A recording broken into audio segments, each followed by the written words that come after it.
Hello बच्चों। तो आज हम रिफ्रैक्टिव इंडेक्स के बारे में थोड़ा और डीप स्टडी लेकर के चलेंगे। मतलब इसके पहले वाले लेक्चर में थोड़ा स्टडी हमने कर लिया था। यहाँ तक हमने समझ लिया था कि जो रिफ्रैक्टिव इंडेक्स होता है वो दो टाइप का होता है। एक कौन सा होता है बच्चे? तो एक होता है एब्सोल्यूट और दूसरा कौन सा होता है? तो दूसरा होता है रिलेटिव। एब्सोल्यूट कब बोलते हैं और रिफ्रैक्टिव इंडेक्स क्या होता है? तो refractive index is related to speed of light. कहीं ना कहीं वो स्पीड ऑफ लाइट से रिलेटेड थी। तो एब्सोल्यूट में बोला when speed of light is compared with respect to vacuum, when speed of light is being compared with respect to vacuum. अगर हम वैक्यूम के साथ कंपेयर करते हैं तो उसको क्या कहा गया था? Absolute refractive index. और फॉर्मूला क्या लिखते थे? n is equal to c by v, where c is the absolute के लिए लिखते थे c बाई वी। c होता था speed of light in vacuum. Fix था, याद कर लेनी थी c की वैल्यू। और v क्या था? v था velocity of light in medium. मतलब यहां पर अगर रिफ्रैक्टिव इंडेक्स मीडियम 1 का है तो वेलोसिटी v1 होगी, यानी velocity of light in medium 1 होगा। तो n क्या होता है? Refractive index of medium 1। v1 क्या होता है? Velocity of light in medium 1। तो ये ध्यान रखा हमने कि जिसका रिफ्रैक्टिव इंडेक्स रखते हैं वेलोसिटी उसी की निकल के आती थी। याद करो रिलेटिव में क्या होता था? तो रिलेटिव में क्या होता था? तो इसमें हमें दो मीडियम्स को आपस में कंपेयर करना पड़ता था। रिलेटिव में क्या होता था? दो मीडियम थे, दोनों मीडियम को आपस में कंपेयर करना पड़ता था। इसके फॉर्मूले कैसे रखे थे अपन ने? तो n12 और n21 इसका रिप्रेजेंटेशन था। क्या पढ़ते थे इसको? Refractive index of medium 1 with respect to 2, refractive index of medium 2 with respect to 1। और लिखा कैसा जाता था? जब रिफ्रैक्टिव इंडेक्स के टर्म में लिखते थे तो सीधा सीधा n12 है तो n1 अपॉन n2, n21 है तो n2 ओवर n1, और वेलोसिटी के लिए लिखते थे तो उल्टा पुल्टा, यानी v2 अपॉन v1, और ये हो जाएगा v1 अपॉन v2।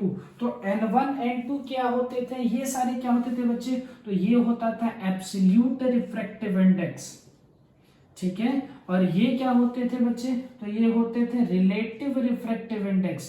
और ये क्या होते थे? तो velocity of light in medium 1 and medium 2। यानी हम क्या कर सकते हैं?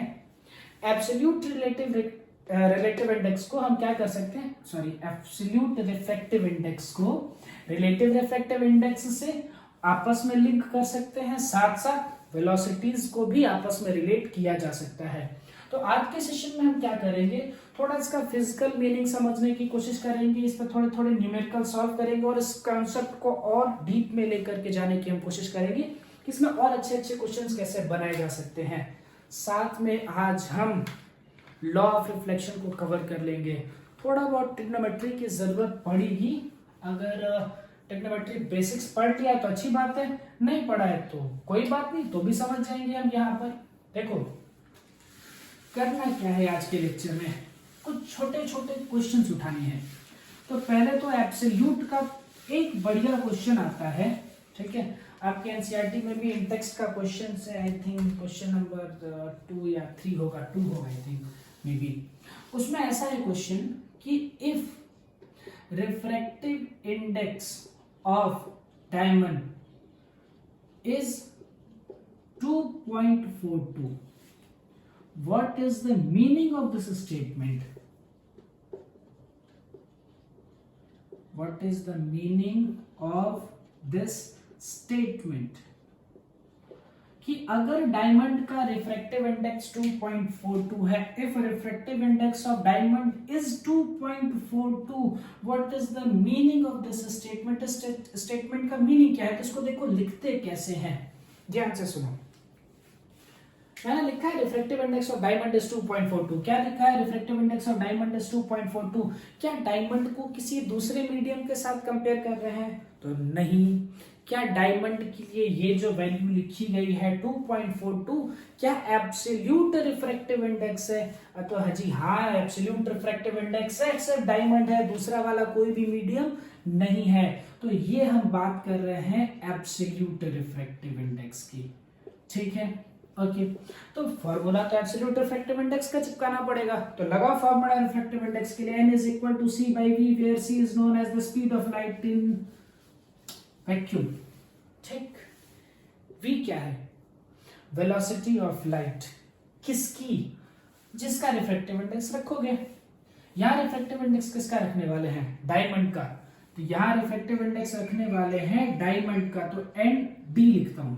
ठीक, रिफ्रैक्टिव इंडेक्स ऑफ डायमंड। अच्छा, ये क्या होगा? ये आएगा velocity of light in diamond. अरे भाई, ये क्या लिखा है? ये है refractive index of diamond.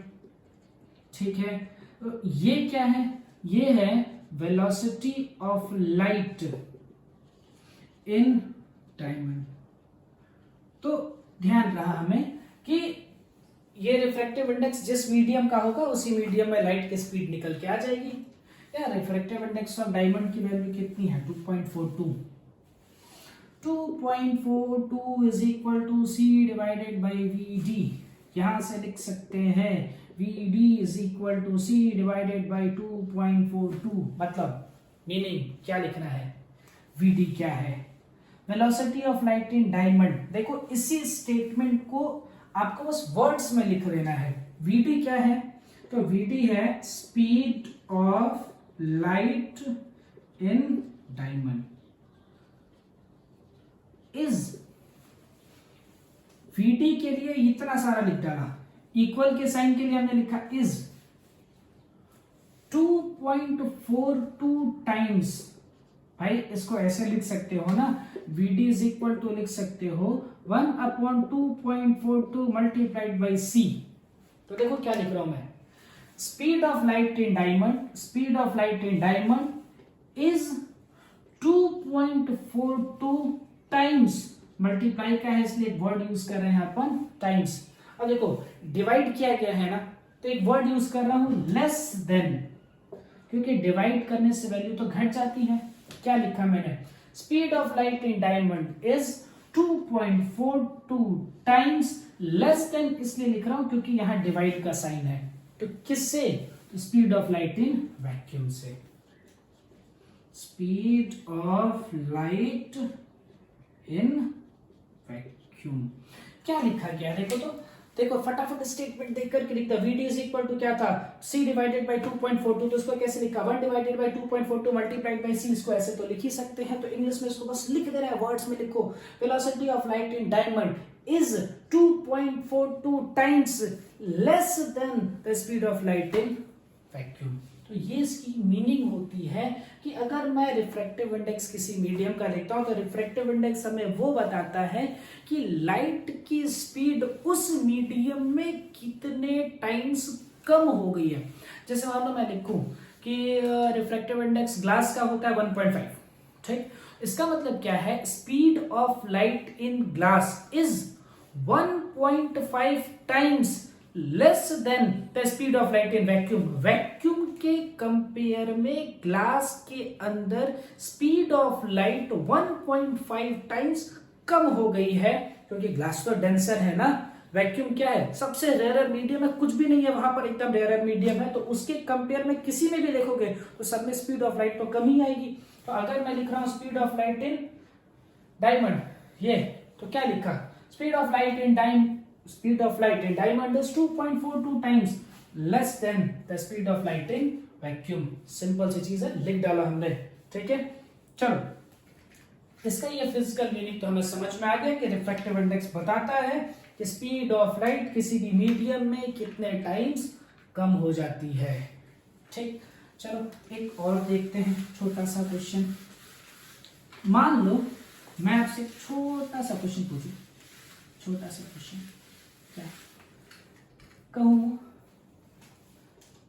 Refractive index of medium 1 is 4/3 and medium 2 is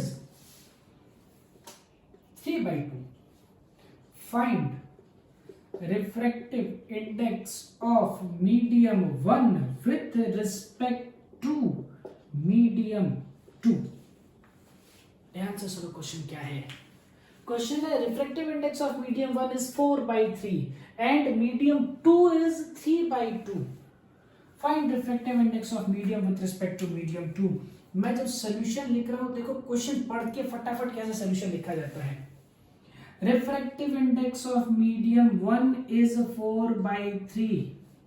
Refractive index of medium 1 is 4/3. Refractive index of medium 1 is 4/3 and refractive index of medium 2 is 3/2. अरे ये जब मैंने लिखा है n1 लिखा है n2 लिखा है, ये एब्सोल्यूट है कि रिलेटिव है? तो ध्यान रखा, n1 और n2 है तो ये तो एब्सोल्यूट है. ठीक, क्या पूछ रहा है? Find the refractive index of medium 1 with respect to 2. Find the refractive index of medium 1 with respect to 2. ये निकालना है. तो चलो, ये क्या है?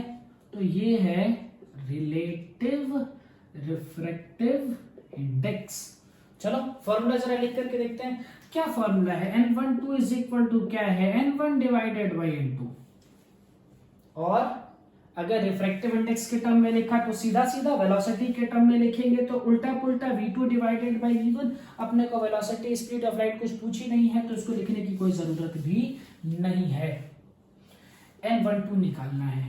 n1 कितना है? 4/3 डिवाइडेड बाय n2 कितना है? 3/2.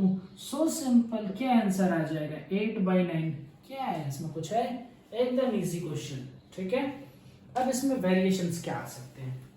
वेरिएशन ये आ सकते हैं कि इसमें स्पीड ऑफ लाइट भी आपसे पूछी जा सकती थी. जैसे इसमें मैंने क्या पूछा है? Find refractive index of medium with respect to 2. इसमें आपसे ये कह सकता था also find speed of light in medium 1 and 2.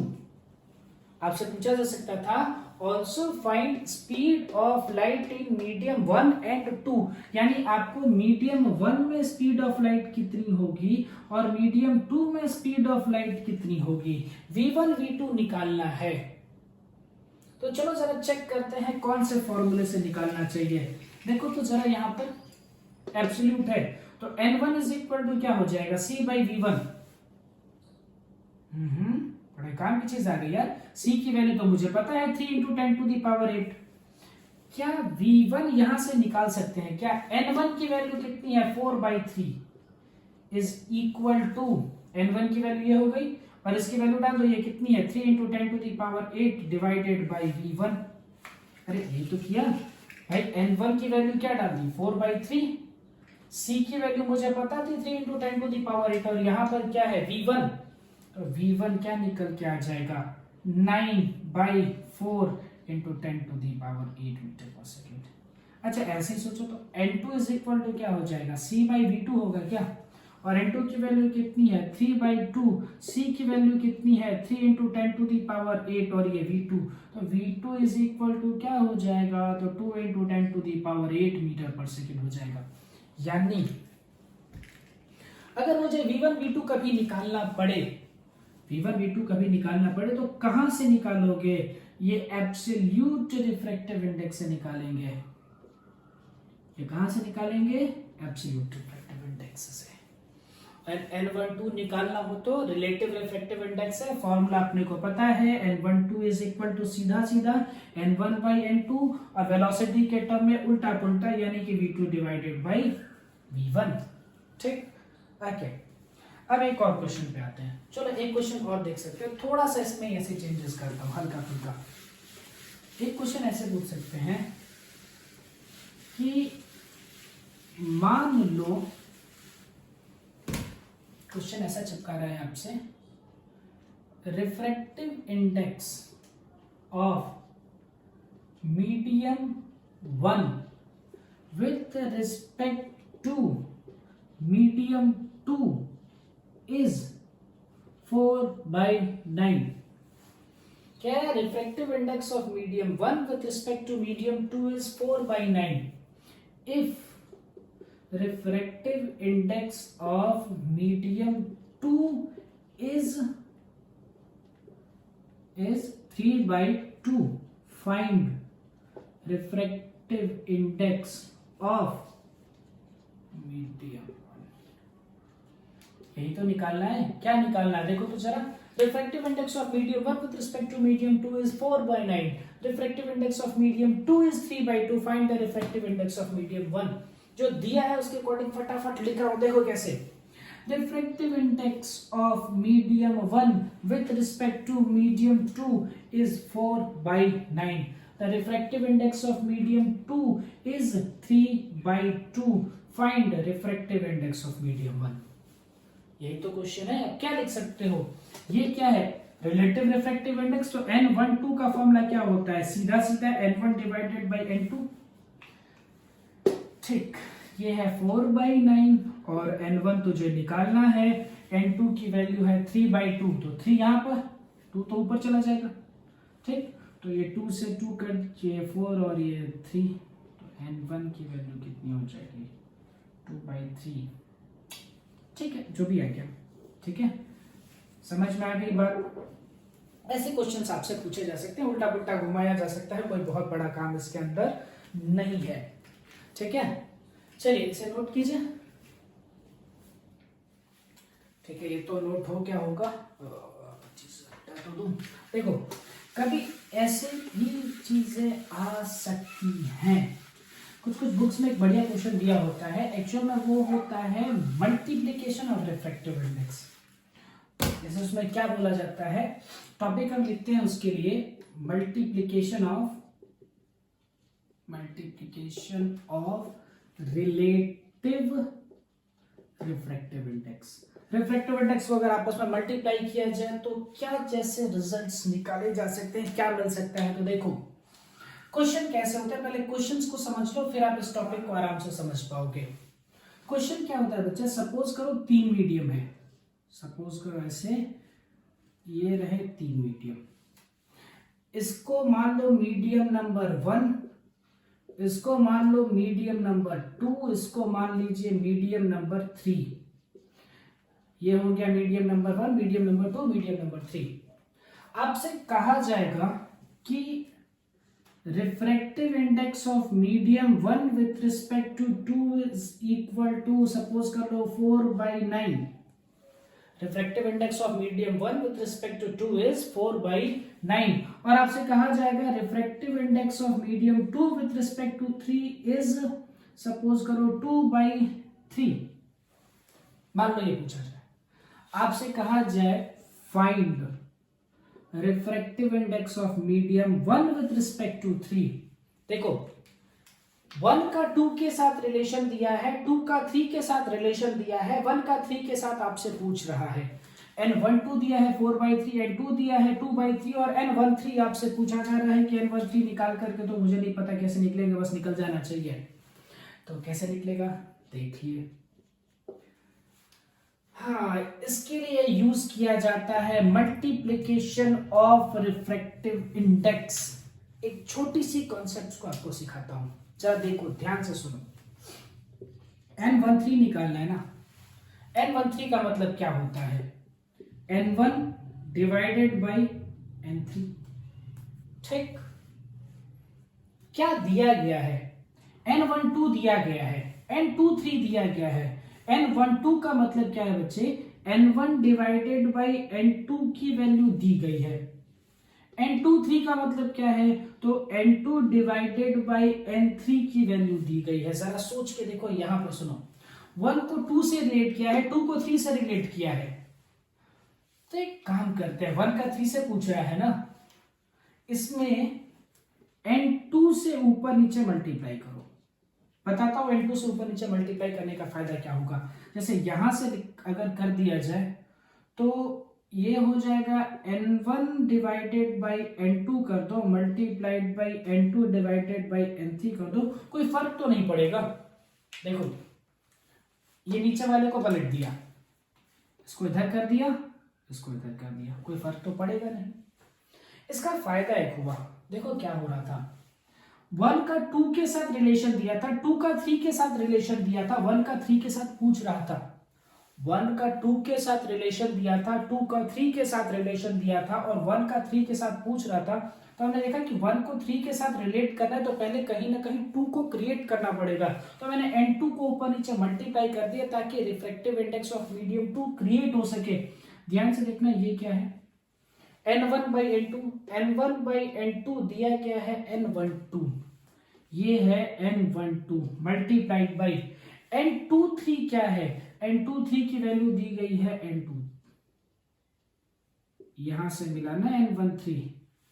अच्छा n12 की वैल्यू कितनी है, n12 की वैल्यू है 4/9 मल्टीप्लाइड बाई n23 की वैल्यू कितनी है 2/3, सॉल्व करने पे कितना आएगा 8/27। आ तो गया, क्या दिमाग लगाया, देखो मल्टीप्लिकेशन कैसे होता है, ध्यान से सुनो। दो रिफ्रैक्टिव इंडेक्स को मल्टीप्लाई किया जाता है, कॉन्सेप्ट्स कैसे, जरा इसी को पकड़ो और यहीं से कॉन्सेप्ट अपने दिमाग में बैठाओ, क्वेश्चन की हेल्प से कॉन्सेप्ट बैठाओगे तो अच्छे से सॉल्व हो पाएगा। n12 को n23 से मल्टीप्लाई किया गया, दो रिफ्रैक्टिव इंडेक्स को मल्टीप्लाई हम तब कर पाए थे जब इसका बाहर वाला और इसका अंदर वाला सेम था। देखो यहां पर बाहर 2 है और इसके अंदर में भी 2 है, ये दोनों सेम होने चाहिए। तो जब ये दोनों सेम होंगे तो इधर का 1 बचेगा, इधर का 3 बचेगा और वो आपको यहां पर मिल जाएगा n13। जैसे मैं बताता हूं, एक और ऐसे ट्राई करके देखते हैं, ये नहीं समझ में आया कोई बात नहीं, वी विल ट्राई अगेन। ठीक, जैसे कहा जाए कि n12 multiplied by n24 multiplied by n4, पहले इतना ही करो, ये कितना आएगा। तो देखो क्या कह रहा है, अंदर वाला 2 सेम होना चाहिए, ये दोनों क्या होने चाहिए, तो सेम होने चाहिए, और मल्टीप्लाई करने पे बाहर वाला मिल जाएगा, बाहर वाला यानी कि 1/4 मिलेगा। अब देखो ये मिल रहा है नहीं मिल रहा है, देखो n12 का मतलब क्या होता है n1 divided by n2 multiplied by n24 का मतलब क्या होता है n2 डिवाइडेड बाई n4। देखो n2 कट जाएगा, इसका बाहर वाला और इसका अंदर वाला कट जाएगा, मतलब ये देखो n2 डिनोमिनेटर में आएगा और यहाँ n2 न्यूमरेटर में आएगा, ये कट जाएगा और बचेगा क्या n1 divided by n4, n1 divided by n14, मतलब ये क्या बचेगा n14 ही तो आया।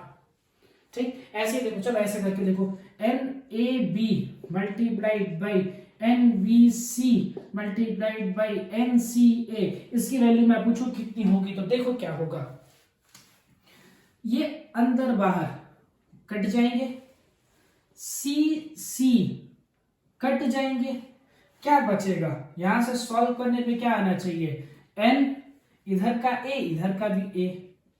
अरे यार तो ये क्या है, refractive index of medium A with respect to A, मतलब NA डिवाइडेड बाई NA, ये कट जाएंगे, इसकी वैल्यू सॉल्व करने पे कितनी आएगी 1। जरा देखते आती है कि नहीं। NAB का मतलब क्या होता है NA divided by NB multiplied by NBC, NB divided by NC multiplied by NCA, NC divided by NA। Tiding tiding tiding tiding tiding tiding, कितना आया 1 ही तो आया। ठीक है, तो क्या ध्यान रखना है, अंदर वाले होने चाहिए सेम और आपके जो बाहर वाले हो जाएंगे वो आपके आंसर में आ जाएंगे, ये आपके आंसर में मिल जाएंगे। ठीक है, तो रिफ्रैक्टिव इंडेक्स को ऐसे ही मल्टीप्लाई किया जाता है। मल्टीप्लाई करते समय ध्यान रखते हैं कि अंदर वाले सेम होने चाहिए, तो बाहर वाले आपको मल्टीप्लाई करने के आंसर में मिल जाएंगे। ठीक, ओके। अब कभी कभी ऐसा होता है कि हमें n12 दिया होता है और n21 पूछ लेता है। जैसे मान लो इसे कहा जाता है कि n12 की वैल्यू है मान लीजिए 4/3, आपसे कहेगा फाइंड n21, ये फाइंड करना है। तो अब ये कैसे फाइंड करोगे, तो देखो n12 का मतलब क्या है, n12 का मतलब है n1 divided by n2। n21 का मतलब क्या है, n21 का मतलब है n2 डिवाइडेड बाई n1। तो ध्यान से देखो, ये इसका रेसिप्रोकल है, मतलब लिख सकते हैं n12 is equal to 1/n21।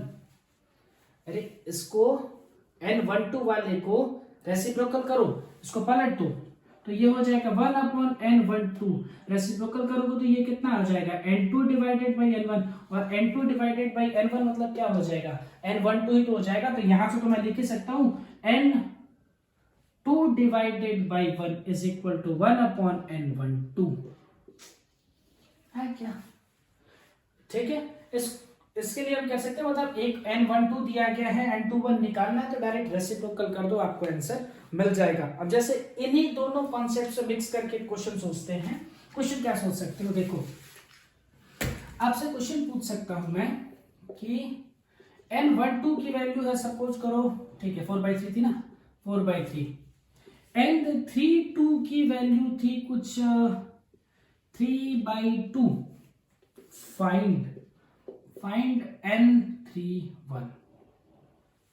ठीक, अब तुम्हारे दिमाग में क्या चलना चाहिए कि सर देखो इसका 1 का 2 के साथ रिलेशन है, 2 का 3 के साथ मेरे पास रिलेशन है, 1 का 3 के साथ पूछ रहा है, तो 1 का 3 के साथ अगर मुझे निकालना है तो मुझे करना क्या पड़ेगा, इसमें 2 बाहर है तो इसमें 2 अंदर होना चाहिए, तो इसको पहले चेंज करो, इसको रेसिप्रोकल करो। देखो ये बहुत प्यारा सा क्वेश्चन है, इसका सोल्यूशन में देखो यहां पर n12 है, अगर इससे किसी चीज को मल्टीप्लाई करना है, जैसे देखो n12 को अगर मुझे मल्टीप्लाई करना था तो यहाँ पर n2 होना चाहिए, तब तो ये दोनों कटेंगे, अंदर वाले होने चाहिए सेम, और मान लिया 2 3 होता बच्चा तो ये तुझे डायरेक्ट 1 3 मिल जाता। देखो थोड़ा सा प्लान दिमाग में बैठाओ, अगर ये 2 है ये 2 है, अंदर के सेम है तो बाहर वाले तुझे आंसर में मिल जाएंगे। यहाँ पर n12 है, यहाँ पर n23 है तो हो जाता, लेकिन यहाँ 32 दिया है, पलट दो इसको, n23 इज इक्वल टू क्या हो जाएगा 2/3, और यहां पर n12 इज इक्वल टू क्या होगा 4/3। अब लिख सकते हैं क्या n12 मल्टीप्लाइड बाई n23। अब क्या मल्टीप्लाई किया जा सकता है, तो हाँ अब मल्टीप्लाई किया जा सकता है, अंदर वाले कट जाएंगे और आपको मिलेगा n13। ठीक, तो चलो फटाफट आंसर लिख दो, ये कितना हो जाएगा 4/3 मल्टीप्लाइड बाई 2/3, तो n13 की वैल्यू कितनी मिली 4 2 8/9। ले तो गड़बड़ हो गया, अपने को तो 3 1 निकालना था, अपने 1 3 निकाल लिया गलती से, तो क्या हो गया रेसिप्रोकल कर दो, n31 इज इक्वल टू क्या हो जाएगा 9/8। कितना सिंपल काम किया। तो दोनों कॉन्सेप्ट्स को आपस में मिला करके सॉल्व करना आना चाहिए कि n12 दिया है तो n21 निकालना चाहिए, और रिलेटिव रिफ्लेक्टिव इंडेक्स को आपस में कैसे मल्टीप्लाई किया जाता है। कुछ क्वेश्चंस ऐसे आपको रेफरेंस बुक्स में मिल जाएंगे, थोड़े थोड़े क्वेश्चन 3 4 क्वेश्चन ऐसे मिल जाएंगे, तो ट्राई करना, ऐसे क्वेश्चन सॉल्व हो जाएंगे। अब ठीक है, ये तो नोट कर लिया होगा। अब देखो एक छोटा सा कॉन्सेप्ट इसमें मैं मिक्स कर रहा हूं यार, तो मैं स्टार्टिंग में बताया था बच्चे कि लाइट के पास पार्टिकल नेचर भी होता है और लाइट के पास वेव नेचर भी होता है। Light can be considered as particle as well as wave. Light जो है पार्टिकल और वेव दोनों तरह से उसका कंसिडरेशन किया जा सकता है। अब थोड़ा सा इसमें चेंजेस कर रहा हूं मैं, अगर मैं लाइट को एज अ वेव कंसीडर करता हूं, अगर लाइट को एक वेव कंसीडर किया जाए, तो हमने पढ़ रखा है यार साउंड भी तो एक वेव ही था। हमने क्या पढ़ रखा है, देखो ध्यान से सुनो, हमने पढ़ा था साउंड क्या था, तो साउंड इज अ वेव, और अभी हम क्या देख रहे हैं लाइट क्या है, light is also a wave, ये भी तो एक वेव ही है, एक तरह का वेव है, पार्टिकल एंड वेव दोनों नेचर है, तो वेव नेचर तो है इसके पास, मतलब लाइट जो है वो भी वेव की तरह काम कर सकता है। मतलब जो फॉर्मूले मैंने साउंड में पढ़े थे that must be applied in case of light, जो फॉर्मूले मैंने साउंड में पढ़ रखे हैं वो फॉर्मूले मैं लाइट में लगा सकता हूं। जैसे साउंड की अपनी वेवलेंथ होती है, ऐसे ही लाइट की अपनी अलग वेवलेंथ होती है। जैसे जितने कलर्स होते हैं ना बेटा, विब्रियो जैसे हम लिखते हैं ना, ठीक है, इन सभी की अपनी अलग अलग वेवलेंथ होती है। वेवलेंथ मैं एक बार याद करा देता हूं, वेव की लेंथ, वेवलेंथ मतलब 2 कंसेक्यूटिव क्रस्ट या 2 कंसेक्यूटिव ट्रफ के बीच में जो डिस्टेंस होती थी उसको कहा जाता था वेवलेंथ, और इसको रिप्रेजेंट किया जाता था लैम्डा से। वेव लेंथ एक तरह की लेंथ है, तो इसलिए इसकी जब यूनिट लिखते थे तो यूनिट आती थी मीटर में। ध्यान से सुन लो, रिवाइज कर ले एक बार। साउंड का हमने पढ़ा था वेवलेंथ ऑफ साउंड, वेवलेंथ मतलब वेव की लेंथ। एक वेव क्या होते हैं, तो जहां से चलो वापस वही पहुंच जाओ, उसको कहते हैं वन वेव, तो क्रस्ट से लेकर के क्रस्ट या ट्रफ से लेकर के ट्रफ, दो कंसेक्यूटिव आजू बाजू वाले, उसके बीच के डिस्टेंस को कहा जाता था वेव लेंथ, रिप्रेजेंट करते थे लैम्डा से। और यूनिट क्या थी? वेव लेंथ, एक तरह की लेंथ है तो यूनिट होगी मीटर। ठीक, जो हम 7 कलर देखते हैं ना, जो 7 कलर्स आते हैं व्हाइट लाइट के अंदर, उन सबकी अपनी अलग अलग वेवलेंथ होती है, सबकी अलग वेवलेंथ होती है। आपको 2 के याद रखने हैं, आपको याद रखना है रेड का और आपको याद रखना है वायलेट का। रेड का याद रख लो 700 नैनोमीटर, बताता हूं नैनोमीटर क्या है, और वायलेट के लिए याद रख लो 400 नैनोमीटर, ऐसे याद रख लो। ठीक है, बताता हूं उसको पढ़ते क्या है। एनएम का मतलब होता है नैनोमीटर, तो 400 नैनोमीटर का मतलब होता है 400 into 10 to the power -9 metre. एक मीटर में, ये कह सकते हो, एक नैनोमीटर में 10 टू दी पावर -9 मीटर होते हैं। बस ये एक मेजरमेंट के लिए यूनिट्स है। ठीक है, बहुत छोटा होता है वेवलेंथ, तो बहुत छोटे यूनिट्स की जरूरत पड़ती है, इसलिए अपन यूज करते हैं नैनोमीटर। रेड की वेवलेंथ याद रखनी है, रेड की वेवलेंथ कितनी है? 700 नैनोमीटर, तो 700 multiplied by 10 to the power -9 metre. ये रेड, ये हो गया वायलेट का, इसके सब्सक्रिप्ट में V लिख देता हूं। ये रेड का, तो इसके सब्सक्रिप्ट में R लिख देते हैं। ठीक है, ये थोड़ा सा याद करना पड़ेगा कि वायलेट की वेवलेंथ क्या होती है और रेड की वेवलेंथ क्या होती है। यूज क्या है इसका? रिफ्रैक्टिव इंडेक्स से क्या लेना देना है? तो रिफ्रैक्टिव इंडेक्स से लेना देना क्या है वो समझते हैं। साउंड एक वेव है, हमने पढ़ रखा है वेलोसिटी ऑफ साउंड, हमने पढ़ रखा है velocity of sound. Velocity is equal to होता है फ्रीक्वेंसी मल्टीप्लाइड बाय वेवलेंथ। देखो, फ्रीक्वेंसी मल्टीप्लाइड बाय वेवलेंथ वो होती है वेलोसिटी ऑफ साउंड।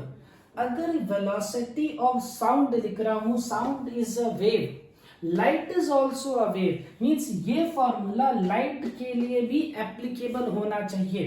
पहले इस फॉर्मूले के बारे में थोड़ा समझ लो, 9th में पढ़ा हुआ फॉर्मूला है ये, एक बार थोड़ा सा फटाफट रिवीजन देख लेते हैं। फ्रीक्वेंसी क्या होती है? फ्रीक्वेंसी होती है नंबर ऑफ रेवोल्यूशंस या फिर number of vibrations in 1 second. तो फ्रीक्वेंसी जो होता है बच्चे, ये डिपेंड करता है सोर्स पे, depends on source, it never changes, ये नहीं बदलेगी। क्यों भाई? मतलब सोर्स पे डिपेंड करती है। जैसे मेरी आवाज अलग है, तुम्हारी आवाज अलग है, किसी भी चीज की आवाज उठाओ, सबकी आवाज अलग अलग है, तो सबकी जो फ्रीक्वेंसी होती है वो अलग अलग होती है। तो फ्रीक्वेंसी जो होता है वो डिपेंड करता है सोर्स पे, वो कभी नहीं बदलता। ठीक है, वो कभी चेंज नहीं होगा, ये ध्यान रखना है। बहुत इंपॉर्टेंट सा पॉइंट है ये कि वेलोसिटी ऑफ साउंड जब लिखते हैं तो वेलोसिटी इज इक्वल टू होता है frequency multiplied by wavelength, and frequency is the property of source, it never changes, ये कभी नहीं बदलेगी, ये सोर्स की प्रॉपर्टी है। तो इसका हमारे लाइट चैप्टर से क्या लेना देना? तो लेना देना है कैसे? देखिए क्या होता है बच्चे कि हमने रिलेटिव रिफ्रैक्टिव इंडेक्स पढ़ रखा है n12 is equal to n1 divided by n2 is equal to v2 divided by v1। v2 और v1 क्या है? जैसे मान लो दो मीडियम है, इस मीडियम का रिफ्रैक्टिव इंडेक्स है n1, इस मीडियम का रिफ्रैक्टिव इंडेक्स है n2, इस मीडियम में लाइट की वेलोसिटी है v1, इस मीडियम में लाइट की वेलोसिटी है v2। यहां पर लाइट की कुछ न कुछ वेलोसिटी तो होगी, यहां पर भी लाइट की कुछ वेलोसिटी होगी, यहां की वेलोसिटी v1 और यहां की वेलोसिटी v2। ये है तुम्हारा मीडियम नंबर 1 और ये वाला है तुम्हारा मीडियम नंबर 2। अब क्या होगा? वेलोसिटी ऑफ साउंड, ये फॉर्मूला साउंड के लिए एप्लीकेबल है, यानी ये फॉर्मूला लाइट के लिए भी एप्लीकेबल होगा। मैं लिख सकता हूं velocity of light, velocity of light is equal to frequency multiplied by wavelength. लिख सकते हैं velocity of light is equal to frequency multiplied by wavelength. अब सुनो मैं क्या कह रहा हूं।